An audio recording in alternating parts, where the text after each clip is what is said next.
जय हिंद everyone, this is Nivedita. Welcome to Ashoka classes. तो कैसे हैं आप सब लोग? उम्मीद है बहुत बढ़िया होंगे। बेटा आप लोगों को पता है कि आप लोगों की वेटिंग लिस्ट भी जारी हो गई है, साथ में आपकी क्या चल रही है, चॉइस फिलिंग चल रही है। काफी बच्चों ने कर दिया होगा, काफी को डाउट है कि हम कौन सी भरे कौन सी ना भरे। उन भरने ना भरने से पहले एक इंपॉर्टेंट अपडेट। एक बच्चा था बार बार बोल रहा है मैम लॉक हो जा रहा है, लॉक हो जा रहा है, वापस एडिट नहीं हो पा रहा है। तो बेटा शायद हो सकता है कि आप कई बार कर चुके हो, इस वजह से थोड़ा सा रेस्ट दो फोन को, है ना। थोड़ा स्विच ऑफ करके स्विच ऑन करने की कोशिश करो, क्या पता रिफ्रेश करके हो जाए।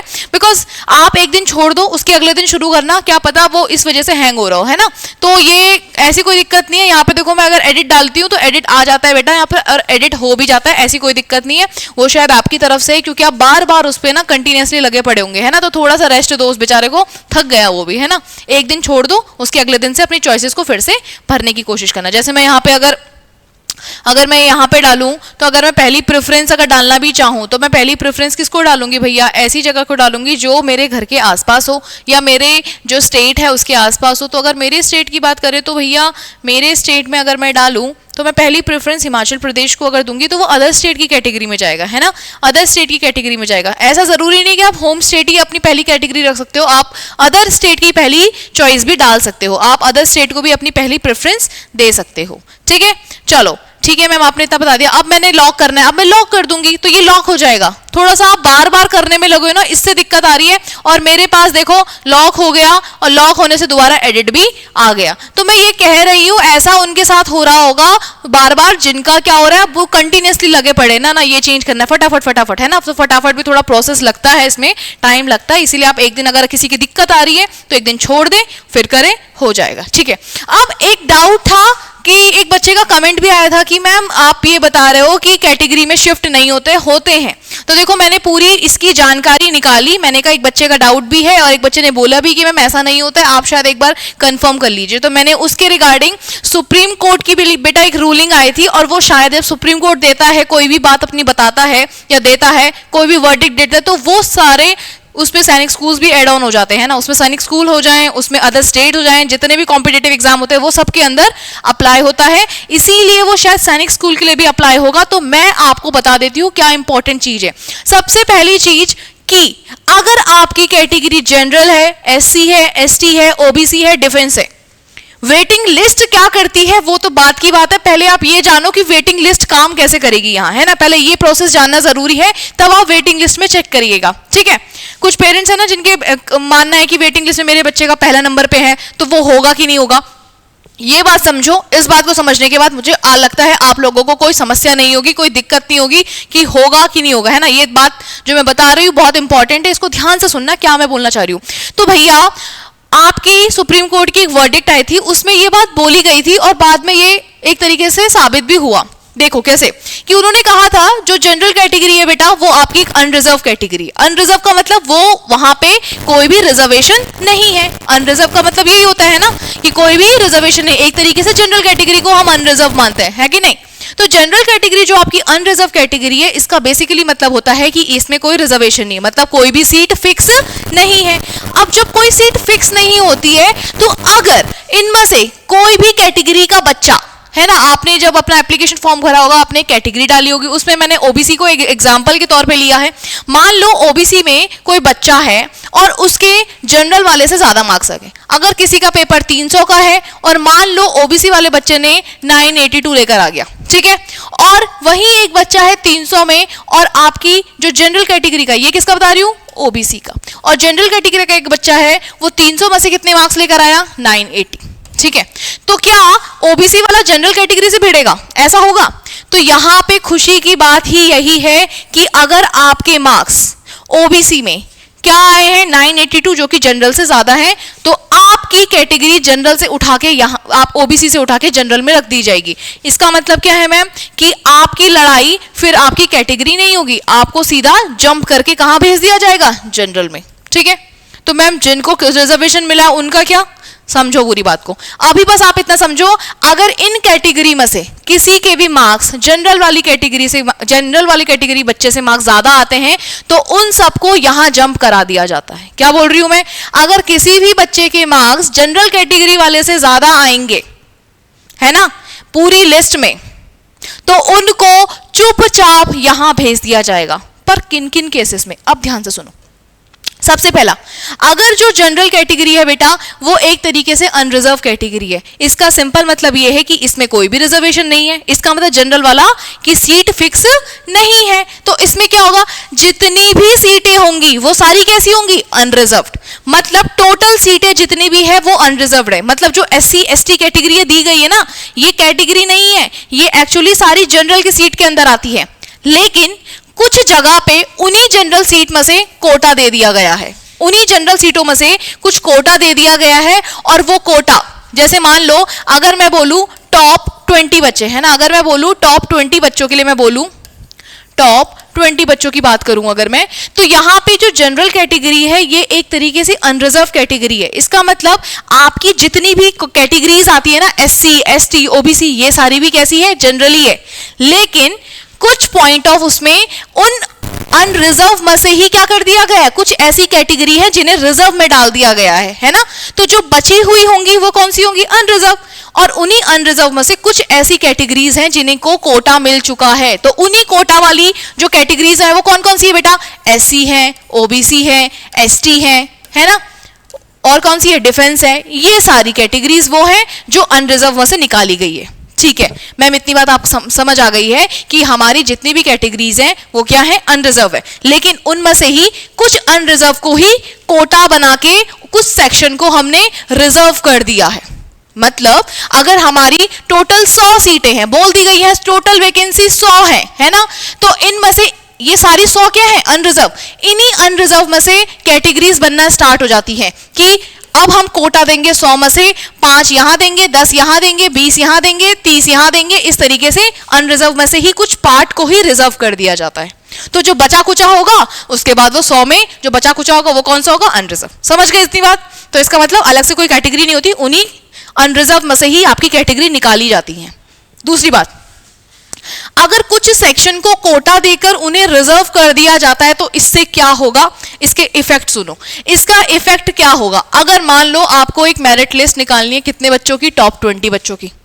ठीक है, आपको टॉप 20 बच्चों की क्या निकालनी है, मेरिट लिस्ट तैयार करनी है। और मान लो इसमें से एक डिफेंस का बच्चा है, वो डिफेंस का बच्चा 300 में से 992 मार्क्स, सॉरी 992 बोल रही हूं मैं, कितने मार्क्स लेकर आया, 292 मार्क्स लेकर आ गया। ठीक है, लेकिन वो कौन सा है, डिफेंस। तो पहले टॉप 20 सीट्स, जो पहले टॉप 20 सीट्स होंगी ना, हर स्टेट की बात करूं, यहां पे अब हर स्टेट आ जाता है। हर स्टेट का जितनी सीट मैट्रिक्स के हिसाब से आपने मार्क्स देखे, जितनी मैट्रिक्स के हिसाब से आपने सीट्स देखी, वो यहां पे अप्लाई होती है। कि मान लो अगर एक स्टेट है जिसमें जनरल कैटेगरी में, या जनरल ना बोल के हम अनरिजर्व कैटेगरी में 20 सीटें हैं टोटल। ठीक है, तो पहले क्या करते हैं, वो 20 की 20 सीट किसके थ्रू भरी जाएगी, अनरिजर्व के थ्रू भरी जाएगी। तो क्या अनरिजर्व में ओबीसी भी आएगा, यस। अगर जनरल वाले से है ना, जनरल कैटेगरी से उसके मार्क्स ज्यादा हैं, तो वो 20 की 20 किससे भरी जाएंगी, चाहे वो ओबीसी हो, चाहे वो एससी हो, चाहे जनरल हो, चाहे डिफेंस हो, वो सारी 20 सीट इन कैटेगरी से भर दी जाएंगी, चाहे किसी भी कैटेगरी से इन्हें फॉर्म भरा हो। समझ पा रही इस बात को?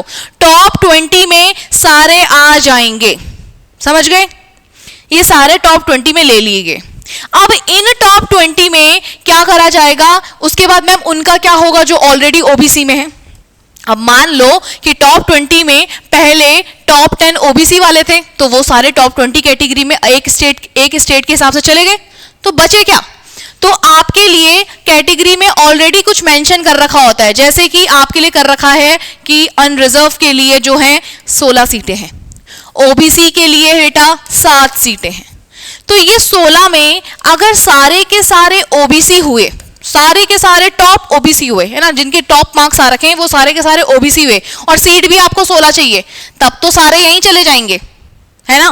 पहले 16 नंबर पे अगर सारे ओबीसी हुए ना, फर्स्ट 16 नंबर पे 1 से 16 तक अगर सारे ओबीसी हुए तो वो सारे यहीं चाहिए। ठीक है, चाहे वो, जैसे अगर मैं उत्तराखंड की बात करूं, आप लोगों को थोड़ा कंफ्यूजन होगा, मैम अगर हम उत्तराखंड के होंगे तो, मानो कोई उत्तराखंड का है और उत्तराखंड की 9th क्लास में मान लो क्या सीटें आ रखी हैं, 9th क्लास में मान लो अनरिजर्व के लिए जो है डिफेंस के लिए 5 सीटें हैं और अनरिजर्व के लिए मान लो 2 सीटें हैं। और मान लो कि आपने जब लिस्ट देखी, आपने देखा उत्तराखंड से ओबीसी और एसटी वाले हैं जिनके मार्क्स जनरल वालों से ज्यादा आ रखे, तो ये दोनों ही ये सीट खा लेंगे अनरिजर्व की। ये मत सोचना कि उसके लिए आपके लिए अलग से ओबीसी कोटा आएगा ना, वो जनरल में चले जाएंगे। तो मैम जो ओबीसी की सीट बची होंगी, वो जो बच्चे वहां चले गए वो तो चले गए, लेकिन जो बचे हुए हैं उसके नीचे से, जैसे 2 बच्चे चले गए, अब उसके नीचे से जो ओबीसी के और बचे हुए होंगे वो हो जाएंगे। तो जनरल कैटेगरी में कोई भी जा सकता है अगर उसके मार्क्स जनरल वाले से ज्यादा हो। तो इसमें क्या खास बात होगी मैम, इसमें वेटिंग लिस्ट से क्या रिलेटेड हुआ ये बताइए आप। अब वेटिंग लिस्ट से इससे क्या महत्वपूर्ण निकली, तो ये बात ये इसलिए जानकारी जरूरी है कि अगर आपके बच्चे की पहली वेटिंग लिस्ट में है, पहली वेटिंग लिस्ट में है, और मान लिया जाए आपके यहां पे क्लास 6 में है ना 10 सीटें हैं, तो पहली वाले तो सारी कैटेगरी के चले जाएंगे, एससी भी चला जाएगा, एसटी भी चला जाएगा, जिसके जनरल से ज्यादा मार्क्स है। मैं उनकी बात कर रही हूं जिनके जनरल से ज्यादा मार्क्स है ना, एससी भी, डिफेंस भी, ओबीसी भी। लेकिन कुछ ऐसे बच्चे हैं जो बच जाते हैं ना, इनके बाद तो चले गए, अब ओबीसी में कुछ सीटें दी तो गई हैं, उनको कौन भरेगा? उनको वो बच्चे भरेंगे जो बच्चे यहां चले गए वो चले गए, इनके जो नीचे आएंगे। एससी में अगर यहां पे गया 290 वाला बच्चा, तो अब यहां पे एससी में कौन सी सीट, जो अगर 3 सीटें दे रखी होंगी या 1 सीट भी दे रखी होगी, तो उसमें कौन जाएगा? जो 290 से कम होगा वो बच्चा जाएगा। समझ रहे हो? तो इस तरीके से सीट्स का डिस्ट्रीब्यूशन होगा, और इसी तरीके से वेटिंग लिस्ट दी गई। जिनका पहला नंबर है, हो सकता है उनके चांसेस बढ़ जाएं, क्योंकि ये कब होगा? जब आपकी चॉइसेस जो अभी भरोगे उसके बाद काउंसलिंग शुरू होगी, उसके तरीके से इसी तरीके से होती है कि जिनके ज्यादा मार्क्स है उधर शिफ्ट कर दिए जाएंगे। हर स्टेट का सिस्टम है ये, मैंने एक का बताया, आपको हर स्टेट में ऐसे ही मिलेगा। हर बच्चे को अगर जिनके ज्यादा मार्क्स है वो सारे अनरिजर्व वाली कैटेगरी भर लेते हैं, उसके बाद जितनी आपकी कैटेगरीज दे रखी होती है, डिफेंस की, एससी की, एसटी की, वो कौन कौन भरते हैं? इनके बाद वाले नंबर वाले। तो चांसेस ज्यादा हो जाते हैं कि वेटिंग 1 में जिनका आ रहा है 1 से लेके 5 तक, उनके चांसेस ज्यादा हो जाते हैं। ठीक है। दूसरी चीज, कुछ बच्चे आरएमएस में भी जा रखे होंगे, तो कुछ लोग अपनी काउंसलिंग नहीं करा रहे होंगे, या कुछ लोग चॉइसेस ही नहीं भर रहे होंगे, है ना, उन्होंने ही काउंसलिंग तो डाल दिया, लेकिन तब तक आरएमएस का रिजल्ट आ गया, तो वो लोग क्या नहीं कर रहे, अपनी सीट्स नहीं ले रहे। तो उससे भी इन वालों को 1 से 5 के बीच वालों को क्या है, बेनिफिट मिल रहा है। ठीक है, मुझे लगता है, उम्मीद है इतनी बात आप समझ गए होंगे, टेंशन लेने की जरूरत है, इसीलिए इस तरीके से सीट का डिस्ट्रीब्यूशन चल रहा है। ठीक है, तो आप ये प्रिडिक्ट नहीं कर सकते आपके बच्चे के 280 मार्क्स है, मैं मिलेगा कि नहीं मिलेगा। देखो सिंपल सी बात है कि अगर 280 से पहले 16 बच्चे हैं और 16 बच्चे ही राजस्थान के हैं, और राजस्थान वाली कैटेगरी में अनरिजर्व में कंप्लीट कर दिया उन्होंने, है ना, तो इसके बाद वाली सीटें जो ओबीसी की होंगी, एससी की होंगी, वो बचेंगी। ऐसा नहीं होता सारी सीटें जाती हैं, कुछ बच्चे एससी के जाएंगे, यहाँ कुछ ओबीसी की जाएंगे अनरिजर्व में, कुछ एसटी के, कुछ डिफेंस के, है ना। इनका जब पूरा मामला पानी हो जाता है, उसके बाद इन कैटेगरीज में जितनी सीटें बची रहती, इनके जिससे कम मार्क्स होंगे, जैसे अगर 290 में सारे बच्चे चले गए, तो 200 से कम मार्क्स वाले जनरल में भी जाएंगे, है ना, 200 से कम मार्क्स वाले बचेंगे और डिफेंस में जाएंगे, 200 से कम मार्क्स वाले इसमें जाएंगे। तो वो डिपेंड करता है कि यहाँ पे जो अनरिजर्व कैटेगरी है, जैसे आप जनरल कैटेगरी कह लेते हो, उस अनरिजर्व कैटेगरी में कितने बच्चे जा रहे हैं, सीटें जितनी, और वो कैसे डिसाइड होगा? अभी बताया मैम, आपने बोला यहाँ पे हमें क्या मिल रहा है, सीट मैट्रिक्स मिल रही है, सीट मैट्रिक्स हमें देखने को मिल रही है। तो मैं आपको सीट मैट्रिक्स दिखा देती हूँ, उससे आप लोगों को तकलीफ नहीं होगी समझने में। जैसे क्लास 6 है 25 चलो, तो ये देखो आपके सामने पूरी सीट मैट्रिक्स है, आपको दिख रहा होगा। अगर 26 सीटें ही टोटल आपके आंध्र प्रदेश वालों ने, सारी कैटेगरी वालों ने 26 सीटें यहाँ भर दी, है ना, अब इसमें समझने की कोशिश करो। अगर यहाँ पे 26 सीटें ही आपके आंध्र प्रदेश वालों ने भर ली, कौन सी, सारी कैटेगरीज के बच्चों ने यहाँ भर ली, तो इनकी कैटेगरीज तो बच जाएंगी ना। 18 है तो 18 बच जाएंगी, क्योंकि अभी तो टोटल 26 ही भरी है, 18 कैटेगरी तो बच गई, 4 बच गई, 10 बच गई। तो अगर मान लो यहाँ पे 290 तक बच्चे गए हैं, सारी कैटेगरीज को मिला के 290 बच्चे यहाँ चले गए, तो बचे भी तो हैं, तो इन पे भी तो भरनी है। तो इसीलिए टेंशन न लो, वो वेटिंग लिस्ट इसी वजह से, अगर सारे बच्चे यहाँ शिफ्ट होते तो वो जो बचेंगी सीट वो इनको मिलेगी, है ना, इनको मिलेगी, तो इनके चांसेस हाई हो जाते हैं। इसीलिए 1 से 10 तक मोस्टली ऐसे कहते हैं, 1 to 5, और मैं अगर बोलूँ तो 7 भी तक चल जाता है कभी कभी। तो कोशिश करिएगा कि ये चीज आप समझें कि आपके बच्चे का 1 या 2 में 1, 2, 3 ऐसे होते हैं जिनमें चांसेस हाई हो जाते हैं। ये वाले भी, इनके चांसेस भी हो सकते हैं, बट इनके हाई रहते हैं, पीछे वालों के थोड़े से धीरे धीरे चांसेस बढ़ने की कोशिश होती है कि अगर यहाँ से कोई छूटता है। ठीक है, तो ये वेटिंग लिस्ट इस वजह से कि अगर यहाँ पे कोई छोड़ता है, क्योंकि आपको पता है कि आपके जुलाई तक पहला एडमिशन चलेगा, पहली चॉइस जो आपकी जब वो शुरू होगी ना, ई काउंसलिंग, तो जो कि किसका कौन से स्कूल में एडमिशन होगा, तो ये पूरा 1 जुलाई तक चलेगा। अब सोचो, जून से जुलाई तक, मतलब 27 से जुलाई तक बहुत टाइम चला जाएगा, है ना। तो कुछ ऐसे बच्चे होंगे जो इनके पेरेंट्स बोलेंगे अब हम नहीं भेज रहे भाई, बहुत टाइम हो गया। कुछ ऐसे होंगे नहीं यार हम चाहते हैं कि, कुछ तो पेरेंट्स ऐसे भी मिल रहे हैं कि मैम आप नॉर्थ ईस्ट बोल दो, हम नॉर्थ ईस्ट भेजने के लिए तैयार है। कहने के लिए इजी, पर बच्चा अभी छोटा है आपका, ये भी समझिए, है ना। फ्लो में सैनिक स्कूल में जाना है, जाना वाला ये सिनेरियो न रटाएं।